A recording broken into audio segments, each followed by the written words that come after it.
of Cagayan de Oro with pure, unadulterated 15,000 watts power. This is 103.9 FM. Atong oras alas 2:07. Sakit man sa hingtungdan, apan maoy naghusay og naghupay sa kagul-anan. Nuda Biritas. Ang balaod masakit apan maoy naghatag kanatos kalinaw. Nuda Biritas. Mga nagkagubot nga hunahuna, mga pagduha-duha, nagkinahanglang katinawan alang sa katawhan. Nuda Biritas. O karon, ariya, si Frank Mendez. May hapon o kumusta? Karong adlaw pizza 15 kining karong adlaw mo na gihimo nato nga or makonsiderar nga holiday dinhi sa ato sa dakbayan sa Cagayan de Oro, Charter Day Celebration. Kasumarang kini sa pagkatukod sa dakbayan sa Cagayan de Oro. Kadiyot lang ha, kadumdumo na ko ang nangamahan ni si kanhi Vice President Emmanuel Pilais. Katong Vice Presidente part no na nag-abot man me na nako sa broadcast og siya at the time assemblyman na no. Usa siya sa mga assemblyman din sa Region 10 representing Region 10. Bilib lang ko itong tawa na ang memory na ito. Kay magkakadumdum magito. Last time din ako na malimtan, nakita mi sa airport. Siya, Frank, kumusta? Kanagyan ang iyang sulti. Ganahan sa kong naay na kailan na to diya sa airport ba kay publiko ko ng lugar. Para ma-impress po ng ato mga nakalantaw sa kinsa ka ng gilamano ni kanhi Vice President Pilais. Basin o congressman sabna. Basin o assemblyman sabna. Nana man na, no? O proud lugar ta. O nahimo na ko siya tong close nga interview no? Matag karon niya og ni ato sa dakbayan sa Cagayan de Oro. Di ko niya malimtan na panahon labi na kon na bakante siya manawag or magpa-interview sa local media din sa ato sa dakbayan sa Cagayan de Oro.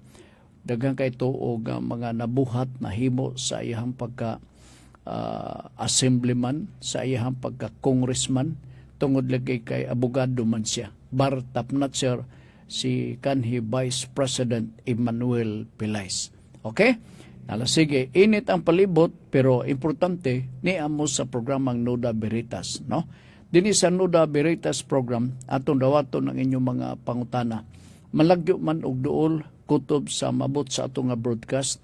Unya dayon ang atong mga pangutana, mahimo ipadala sa suwat, mahimo sa atong cellphone sa contact number 0917-704-3210. Akong balikon, 0917-704-3210. Unya, ang mga pangutana nga inyong ipadala dinhi sa ato nga pagpadagan sa programa katong mga pangutana nga may kalabutan sa butang legal.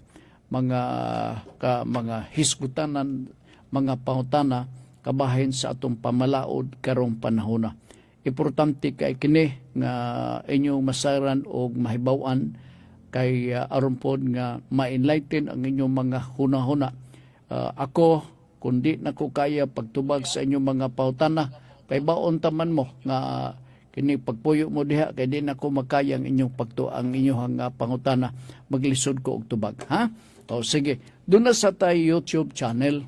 Oo. Dito, pwede ninyong i-replay ang mga maisip na to nga discussion sa Nuda Biritas sa program. No? O magpili lang mo. Ang pag-open sa atong YouTube sa Nuda Biritas maning mosunod Nuda Veritas CDO. Akong balikon Nuda Veritas CDO. Okay? Sige. Ang palibot din sa ato sa dakbayan sa Cagayan de Oro, grabe kainit. As in, no? naanad man tanin nga init-init unya day mo kalit pud og dag-on unya mag-uwan. Uwan mag-uul na dahin ta kay magtulo atong balay. May man mo kay gwapo man yung balay. Di man mga katuluan. Yun sa man na sa prank puro man bagut-but. Bagut-but na dalang mahi-mahi. Oo. Ako ba? Tingalan lang ko anong di man madalag ka. Pagitaan nagpaagi nga maabot on say term na nga kabahin na nga mga leaking. Di man na magyapon. Oh. Okay. Ang ato ang hisgutan karon mo tong kumun nga mga pangutana. Ang usa sa mga kumun nga pangutana nakadumdum ko basa-basa ko sa ako mga notes nga basa-basa ko. Nadumduman ko na dayon katong mga pangutana nga Sir Frank, pilay ato ibayad sa abogado kung naatay kaso. Nakadumdum ko, doon ay nangutana na pilay bayronon. Oo, medyo lang ha. Kay ako sang tanaw na ko diri ang atong kay basig doon ay kapangutana diri sa Pikas. Okay, open na ang atong Facebook. Pilay abogado. Pilay ibayad sa abogado. Sa lagtod nga pagasulti pilay bayronon or sa lagtod pagyud nga pagasulti sa sayon nga pagasulti ang attorney's fees pila. Okay. Ato lang ning lakbitan kay ang attorney's fees god ang tinuod lang walay fix dili na pres bugas nga kipasalig ni BBM nga 20 pesos per kilo. So ang pagbaligya 20 pesos yun din na may tabo 25. Sa mga abogado, mga practicing lawyers, no, except sa mga government lawyers, ang butang ko ipasabot ka ng mga empleyado sa gobyerno nga mga abogado kay they are not allowed to practice except the prosecutors. The prosecutors are government lawyers and so they are entitled to fees but not necessarily attorney's fees. So, kining pag-hiskot na to sa attorney's fees para ni sa mga private, sa mga practicing lawyers. Ang atong attorney's fees, depende. It depends matulpas mga bata. Magagad kini sa capacity sa atong mga abogado. Kaya na'y abogado nga mga mahalon. Naasa po'y mga pipila ka mga abogado nga dili kay tantong mahal. Naasa'y mga abogado nga barato. Makahangyo ka.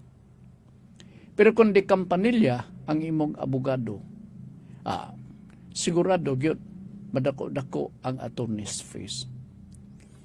Tulo ka mga fundamentals nga both ipatuman sa mga abogado, sa mga practicing lawyers, nga mahimong reasonable o makatarunganon para kanila, nga pwede sab nga inyong sabton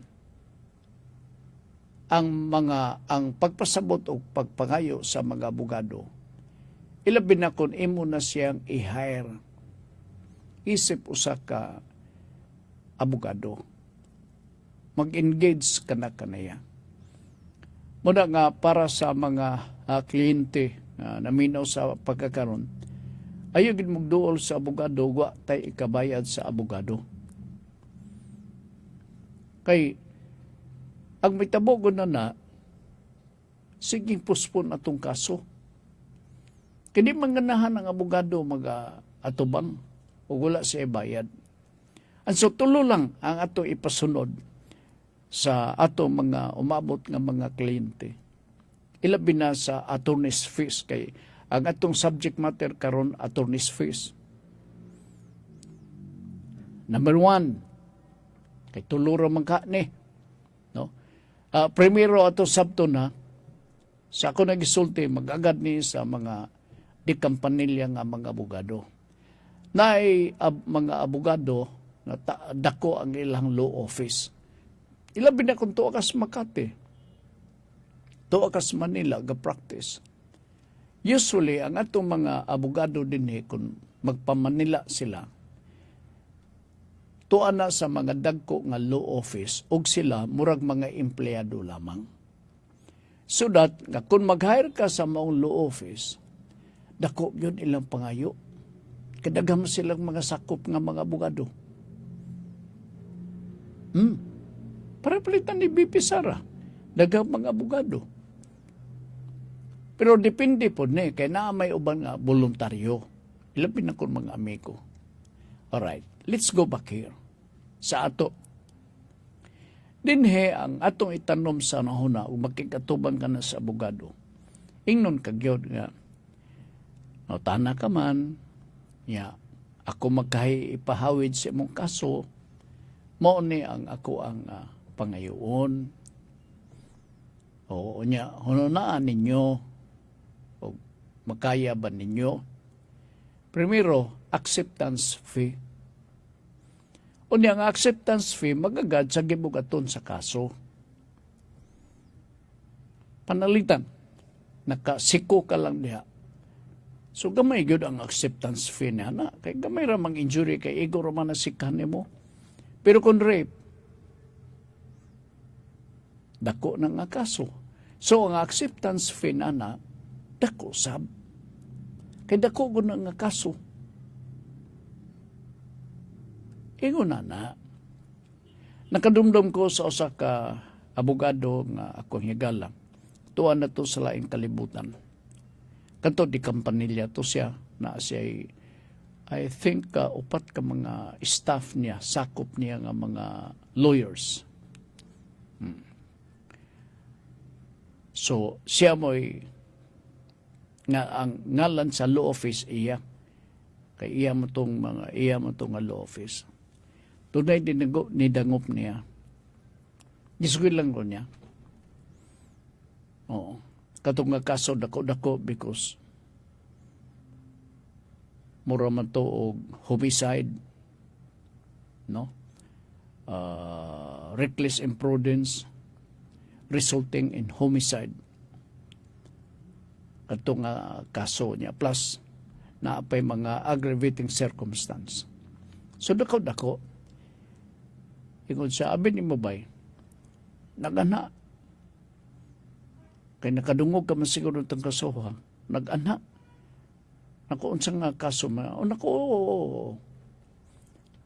muna akong ipangayo, nga acceptance. Dako-dako. Dako-dako. I think ipangayo niya 400. Acceptance.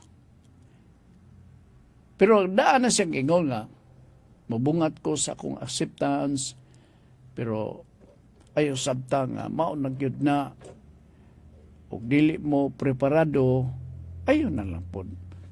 Sabot-sabutin na sa imong mga membro sa pamilya. Ano?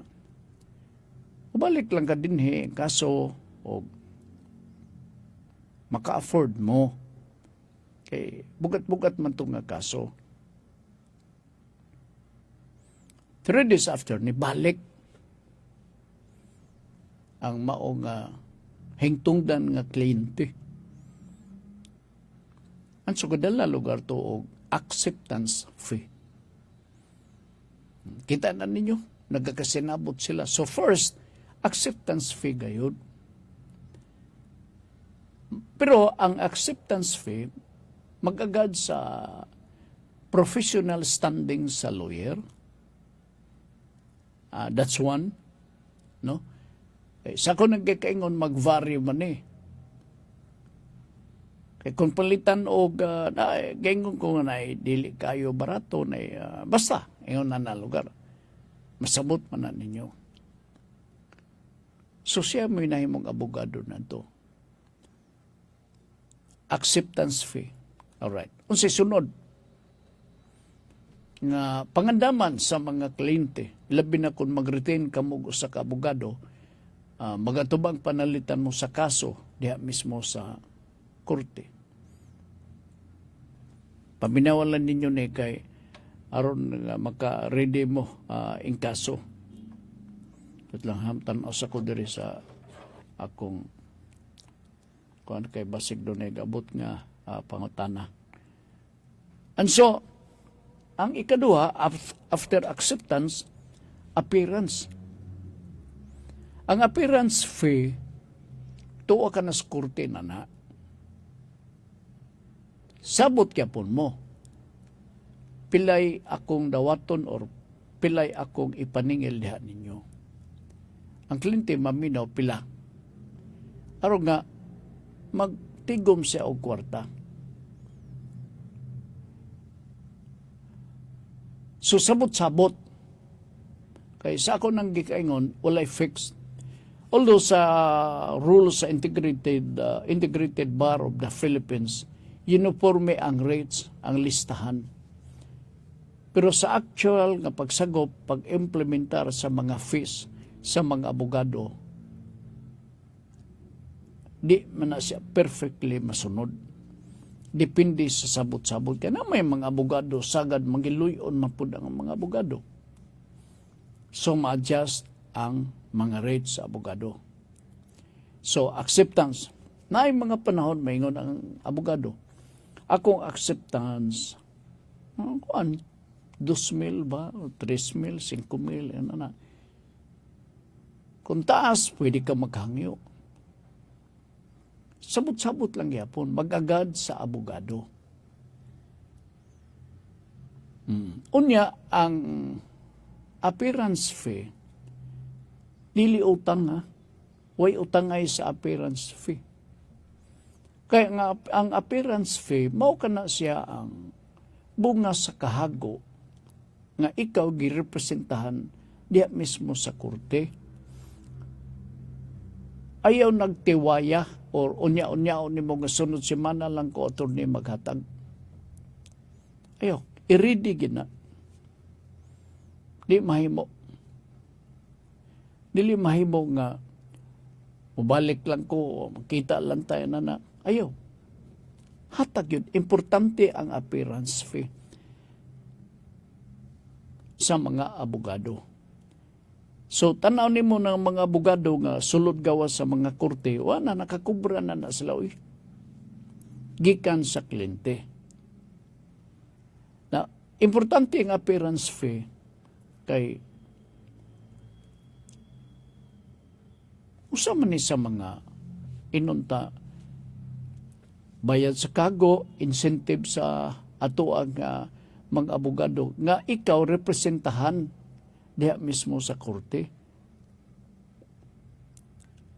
Unsang in what moment nga mahatag nato ang incentive, ang attorney's appearance fee sa frank during the day sa maong hearing. Mahimo nga before, ino ni motor ni ako ihatag daan. Nana. Ang attorney kay nakadawat baga-baga tong kuan inyong sabot baga-baga man to. Pagdawat ni attorney, okay na ni. Ganahan kay si attorney musulti na ato ba nga sa judge. Okay, na may paldo niya. Okay. So, ihatag ni mo before sa hearing. Alright. Mahimo pod nga imo lang isekreto during the hearing. Kaya di man tanang panahon magtabi ang imuhang abogado. Nya gatapad mo. Tunay ako ihatag daan. Na. Oo. Dawat po si kuan abogado. Luklok bulsa. Naganahan po na siya. Mahimo sab nga imong ihatag silbing appearance fee human sa hearing. Okay, nay mga pangutana. Dabi, og di madayon gi-reset ang kaso kay wala si judge. Kinahanglan bang bayaran nato ang abogado? Yes. Kinagandagod siya. Gahago siya. Nakaset na sa iyang schedule. Kinahanglan bayaran animo. Dili kay magununa ka, kuan kini, wa may judge, hindi sa kanang ko tagaan turni. Ayaw pag-iningon na. Kay, mabot ang panahon, din naganahan ang kliyente nimo. di na preparado imong kliyente sa bao nga kaso, tungod kay di man preparado, sige, postpone imong kaso. So, importante ang appearance fee. Ha? O, attorney's fees, acceptance fee, o niya dayon, ang sunod, ang appearance fee. Ayaw gyud og sipyata, bawal ang sipyat sa paghatag og appearance fee. Parehara na sa mga kauban na to sa buhat, na ato mga kauban sa buhat, mga broadcaster, gahero na sila nga mo ay mag-MC, kay gwapo kay tingog, balod kayo, ang tingog, no? Niya, believe man tong tao. Gusto niya nga, itong hayron. Kay may musulti. May musulti. Mao gyapon. Mangutana siya pag-una, pilabay ako ibayad nimo. Unya, pilabay ako ang ibayad nimo sa kanitibukan silbing appearance fee. Magsabot. Kay kung moabot ang panahon nga di nimo bayaran sa sunod nimong imbitasyon, di na magbali-bali. Siya, pago man ko nimo tumiagi, sa may ganahan na. Ingon gud niya na. Atong isgutan ang ikatulo, human sa atong mga pipila ka mga pahinumdum din sa atong pagpadagan sa programang Nuda Veritas. Cheers.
Okay. May hapon ni Ma'am Faye Mondia. Siya attendance sa check lang ko, no? Kung ang gini si Ma'am, no? Religious kay kining mag-sunod din sa ato nga programa. Mamauran ni Ma'am Elizabeth Basilgo din napita sa Lumbia, no? Ang sa tingalan sa ilang Lumbia, kanang ngalan na hiskutan na to. New Lumbia ba to? Nga niskutan na to kaganina sa atog programa. Bagong Lumbia ba to? Sige. Ayaw mo din dapitas Lumbia. Diha sa Lumbia, gwapo kayo ang palibot diha kay green malang, no? Kay naagod na naka-uptown na nagsamot. Anyway, subli may hapon sa bago pang nakabukas sa radyo din sa atong Nuda Veritas program sa Gold Radio 103.9 MHz FM Cagayan de Oro City. Katong gusto magpadala og suwat, no? Mangutana ay mugduha-duha. Padala lang kaya mo nang basahon dinhi sa atong pagpadagan sa atong tulumanon. Sa ko nang gikasulti, tulo ka mga parte nga angay natong timan-an obligasyon sa mga kliyente sa pagbayad sa ato. Kaya attorney's fees mo atong gisgutan. Pagbayad sa mga abogado. No? Number 1, appearance. Number 2, attendance naman. Ang number 1, acceptance. Number 2, appearance. Ang ikatulo, mauna dayon kining pleadings or pleadings fee. Unsa man eh. Mao ni siya ang trabaho sa mga abogado nga maghimo og position paper such as mga motion, petition, mga memorandum, dili ni basta-basta ma-preparar sa usa ka abogado. Kinanglan kini o pagtuon, kinanglan kini pag-research. Dinhi, mas taas ang oras sa pagpreparar o mga pleadings. Mag-research ka panalitan. Nigbay na mag-research ka pa. Panalitan ang kaso murder or homicide or rape. Na para bugat ang imong pleadings, para makonbinser nimo ang judge, nga kuyaw ang imuhang presentation sa imong pleadings diha nga gi-file nimo sa korte. Magbasa ka pa og lain nga libro, research, Supreme Court decision. Mo na nga matingala ka, halos tanang law offices dinhi. Labi na katong mga karaan nga mga opisina. Kompleto sila sa libro. Anang gitawag nga iskra box, Supreme Court annotated nga mga desisyon. Kita ba ninyo na ang mga karaan nga mga law office na diha kipangluklok diha silang aparador ang mga libro. Kana nga mga libro gikan na sila sa Supreme Court pero imong paliton. Gasunod ang volume na 1, 2, 3 up to the last volume. Unsay naa diha? Mga Supreme Court decision. At utimanan nga ang mga desisyon sa Supreme Court tipik na sa ato ang legal system mahimo ka ng balaod dinhi sa nasud sa Pilipinas. So that nga kung ang abogado mag-prepare og pleadings, magbasa siya. O dili na nalimoy. Na ay mga kaso diha nga mga siguro abot og 30 ka mga pages. Di pa kakasabot, ibog basahon na pagbalik. Para makuha nimo ang doctrine sa mao nga gihinganlan nga balaod gikot diha sa Supreme Court decision.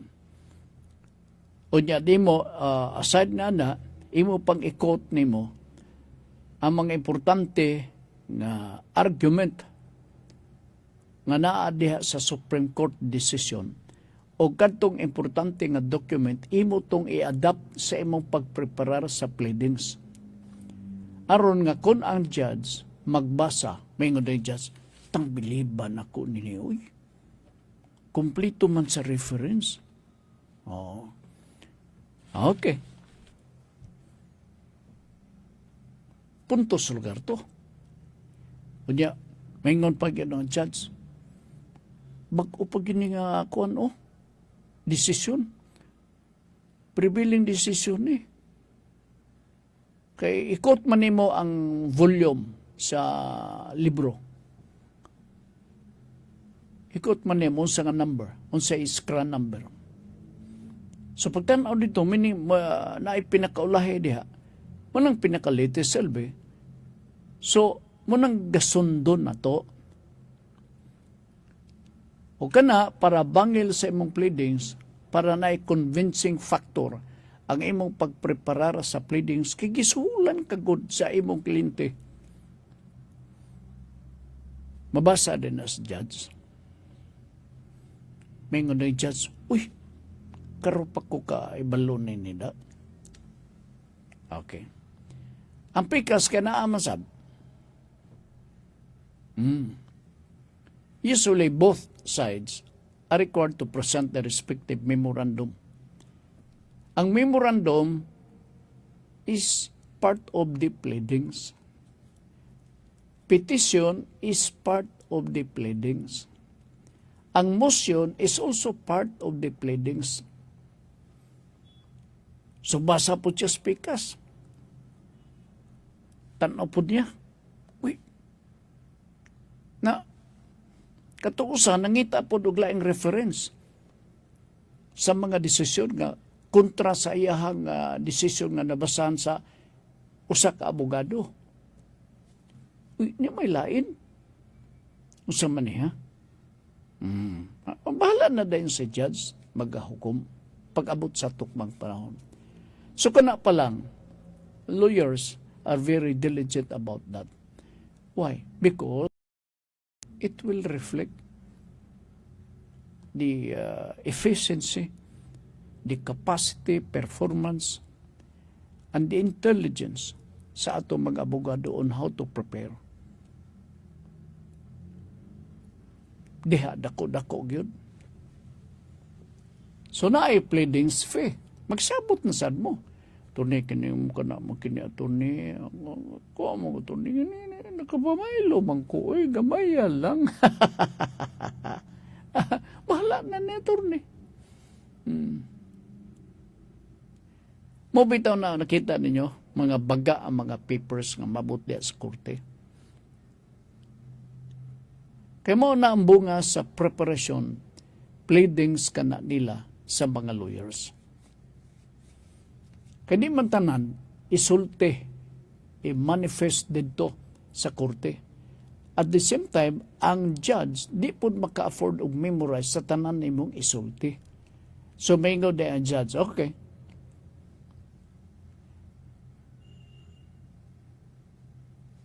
Mo na ni ato sabot. The defense counsel o ang complainant magpreparar kamo o memorandum. Moto, sirit-sirit na din sila og mo. Paguman, bayad ka. Ang kuponban na ang ink pagyud sa pagprint niya ang kahago pagyud mga siguro upat ka tasang kape. Pagpreparar lang niya nga pleadings. Kana mo'y kapoy, taas nga oras. Siguro kung magtrabaho ka gabi mga alas 7, human ka alas 12. Imo pa ng reviewon. Kay basin o niya si judge na magkakorek. Kay basin o na igakabaylo ba niya. O reviewon pa na nimo.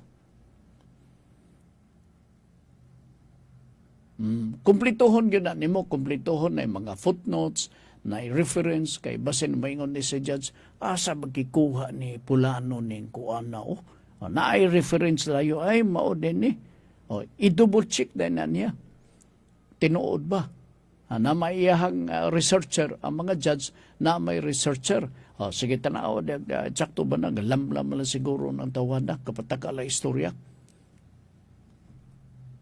busa dili sa yon. Ayop nakuha nimo, ha? Sige. Okay. Muramanog gayang-uyango lang. Mura gayang-uyango wala ni sila. Klaro nga binisayan ako istorya ninyo kabahin sa mga obligasyon attorney's fees. Kadaghan naman God. Nakaamgo ko kaganina may siguro nga ako na lang ni sigurong i-explain dia kanila. Pero, subliyon ako, di kini sila ga-fix. Napaingon ng Apikas nga abogado dos, imo po dos kay uniform, no? Magvary gina sila, depende sa sabot. Ikaduha, ato lang timanan na kung dako-dako ang law office nga ga-handle sa imo nga kaso, dako-dako po ang attorney's fees niya na. Pero kung panalitan o ikaw ra, na sekretary niya, kana dili kay tantong dako. Pero magastuhan kagyapon. Kana to, typewriter lang. O, lagatak lang agis typewriter, agahagtik-hagtik. Uy, naa pa day tao, kaya kalaguto pa ang typewriter. Mao na kaniyan to. Napa day tao, wa pa day nagakuan. Unsa may ato? Kuan turni kining magpanotaryo ko turni. Abi na ko wala na'y tao. Nadunggan ko man nga nagkalaguto pa ang typewriter. Siya niya pa me. Karon hilom na kay computer naman ta. So hilom kayo ang trabaho. Nayuban diha nga gatrabaho di as balay. Nayuban diha nga gabalunon ang trabaho pengon silang balay. Nayuban diha nga tiwason ang ilang trabaho diha na sa opisina. Ilabi na kung wala sila schedule nga hearing na nang adlaw. So ato nang timanan ha, obligasyon. Pleadings fee or pleading fee. Atong bayran si Atty. Juan de la Cruz. Bunga sa kahago. So, sabot-sabot. Nalain ra bang kupunban na to karon kay sinaw ng kupunban, baga na kang kupunban, maingon dayon ang abogado, kini ra bang kupunban na mo, among gipalit dia sa Goldcrest, mahal ra ba ni mahal? Oo. Samot ka mahal atong pleadings. Samot ka mahal de nga atong pleadings de ay mo gina magkakaitabo. Muna ang taon na yung mga abogado nga usahay ni makaili silang barong tibok siman nagabalik-balik sa korte ang kwelyo silang barong maklaro nga naay daghang buling. Okay, siguro pa matagay sa kuan kining kliyente, pero nay uban diha pinakaging ang kwelyo. Pinakaging.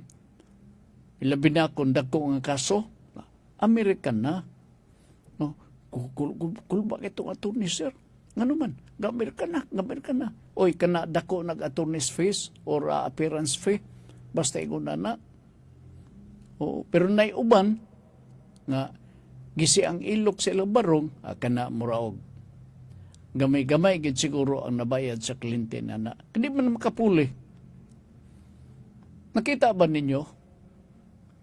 Dinhe, makita ninyo mga lawyers nga appear sa korte. Gabarong lang na sila. Talag sara ang Amerikana. Primero, iganggod. Gawas og tingtugnaw. So, okay. Kasi nabot na siguro ta o gamay ng bahina. Diyot lang ha, tanawon sa nako og naabay. Sige. Mo nang gusto nako ipasabot niya kaninyo kay kabalik-balik maning pangutana. Madunduman ako doon ay nangutana nako nini pila ibayad. Pila ibayronon. Ni ako na silang gitubag na magagad kini sa competence, professional standing sa abogado. So it follows nga mauna ang kakahitabo. Okay, sige.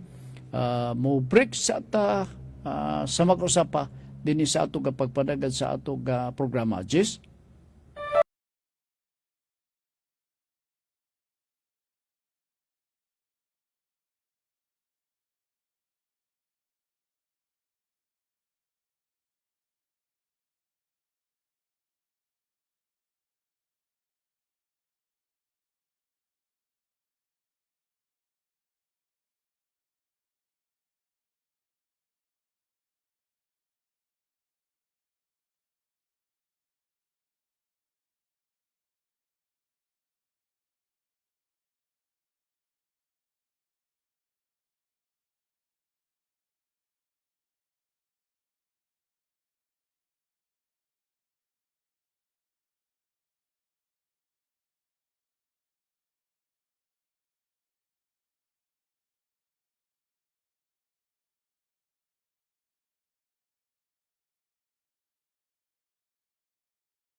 Okay.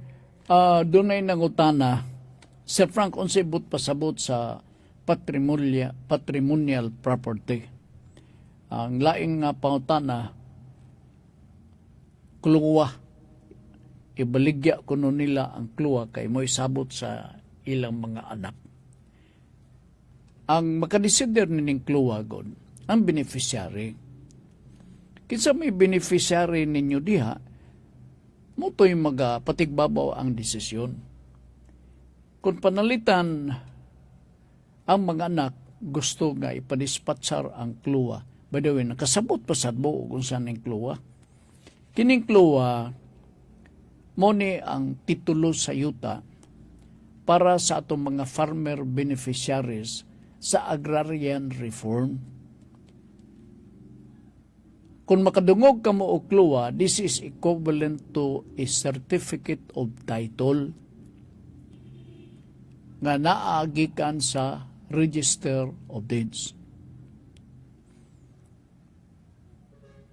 Nangutana man mo, mabaligya ba ang kluwa? Yes. Pero dili ang mga anak mo'y makabuot.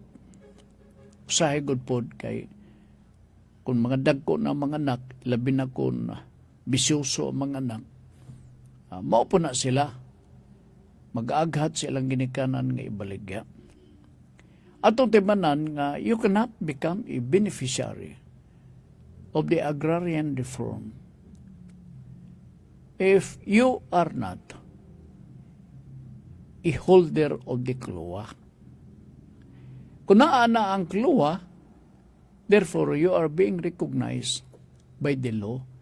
You are recognized already by the government that you can own a particular land or agricultural land as described diha mismo sa agrarian reform. Unya naatay holding period nga dili na siya basta-basta mabaligya. Kuno ako masayop 10 years. Pero sawa pa mo naog si Presidente Dico, nakadumdum ko nga dunay balaod nga iyang ipatuman nga gaabagahon na sa gobyerno ang mayroon ang amortization sa mga mag-uma diha mismo sa land bank. So hayahay kayo ni sila, hayahay kayo. Now, akong suggestion, mag-research ka mo at tuan ninyo ang land bank. Suginlan ninyo ang land bank sa status. Kaya kanang land bank is closely working with the DAR. Land bank is also a government bank. They are catering mostly of the farmers. Ilabi na katong mga beneficiaries sa agrarian reform. Sila nga monitor niya ng pagpamaligya sa yuta. Panahon nga ibaligya ninyo ang yuta, una na silang nasayod og nahibaw, pwede ba nga mabaligya na ang yuta or dili pa pwede mabaligya ang yuta. Timan nila na ninyo. Nasabot na ko ibaligya kay sa to. Sakit-sakit na kuno ilang papa. Nya magsakit-sakit na imong papa na ibaligya di ay. Masinog ipalit na og sabon ninyo. Hutan ninyo ang desisyon sa inyong papa. Kaya kanagong mga bahin na kung istriktuhon na to ang pagpatuman sa balaod. Walay mga anak nga makabuot, ilabi na kung magiskot kita sa pagdispatsar sa mga propiedad nga iya pa sa mga ginikanan nato. Wala tayo katungod niya na. Klaro magkayong balaod diha sa atong civil code. Na incomplete, dili pa kompleto ang katungod nga gisabong sa atong abaga nga pwede kita makabuot-buot sa mga desisyon kabahin sa pagdispatsar sa mga kayutaan nga nakapangalan pa sa atong ginikanan. Dili na siya pwede. Maguhat lang mo. Kanang sa magtinga-tinga ang inyong ginikanan diya. Ay pag-apurha. Ay, dagami na nga dato na nagkluwa. Kaya mo nag-ibaligya na.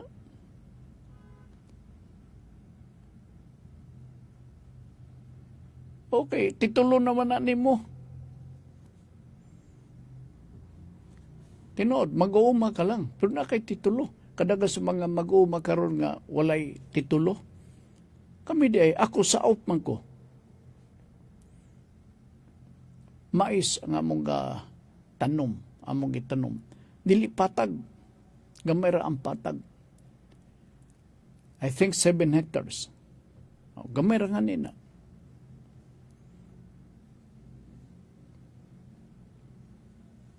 Pero mulagi ang kinabuhi sa saop. Ngano ba sa tuwa maapil sa galing lang kay ginagmay manggod? Kasagaran nini nga magkakadudtan. Magutong halapad kaayo nga mga agricultural lands. Labi na din dapitas bukid nun. Hurot-hurot na sila diha. Muna nga, doon na tayo mga farmer beneficiaries. O sila. Nakapanagyag, halo-haloag na yuta. Doon na kayo maigo ba? Sa bukid nun. Spian na kayo ron. Magpalit og truck. Sabi ni mo og pareha na to din yung magkakadunggan nga magpalit og truck o sa kabuok niya installment. Kadto sila sa bukid nun. Tinagilma. Palit og dagko nga truck. Tinipag yun. Para hakot og tubo. Kita na ninyo. Dipindi yun kung magkugi. Makadundong pag yun ko na ako'y classmate. Classmate ako second year, third year.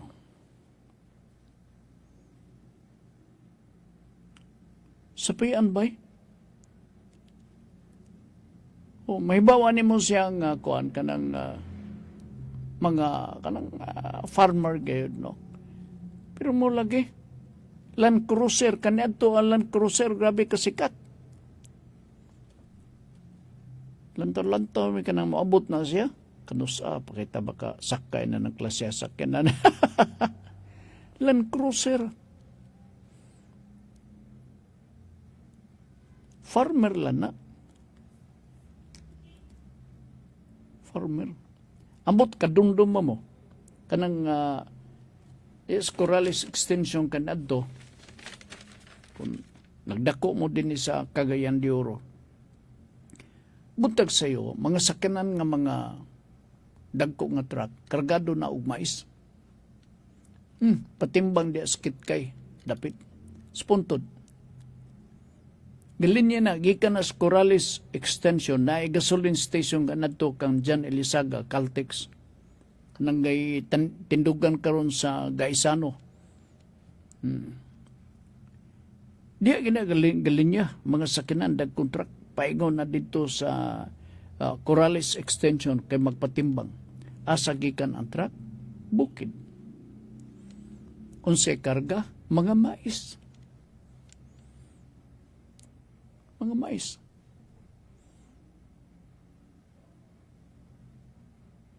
Mga dato. Nya kita tinuod dita mag-uuma. Aniatan nagtikat sa dakbayan sa Cagayan de Oro. Pobre man ta. Sila. Mga anak ipaskula o dagko nga university dito sa Manila. Kita, isus. Muna nga dipindi lang sa panikamot, no? Kana ko nung sa wao ba? Doon naman ang wao karon kanadto layo pa na. Gumikan sa programa ni Digo nga build. Doon na kayong wao. Maagi ka lang daw sa Bukidnon. Abot ka na sa wao.